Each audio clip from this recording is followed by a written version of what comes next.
kuşadaşı, buluşaka danamız Bölüm alın erencilik boyumuzda, altını yayaladın şaşı.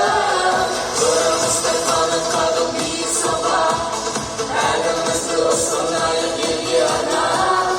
Ülkelerin çığlığı herkesinin ülkenin, oğlu var öncüyemizin şoğlu çala.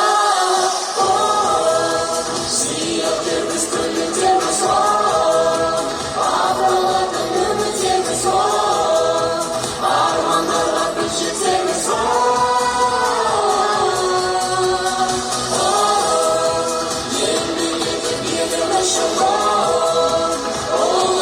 Şirin ışın var, aklımızın senin ışın var.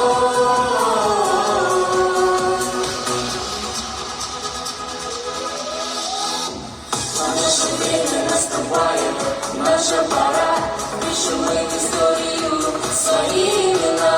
Света всех одна, сделай все для страны, гордо произносим, Казахстан это мы.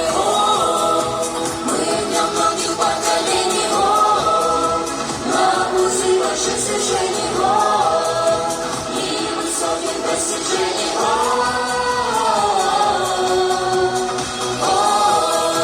Наша школа не стремится, здесь история пишется.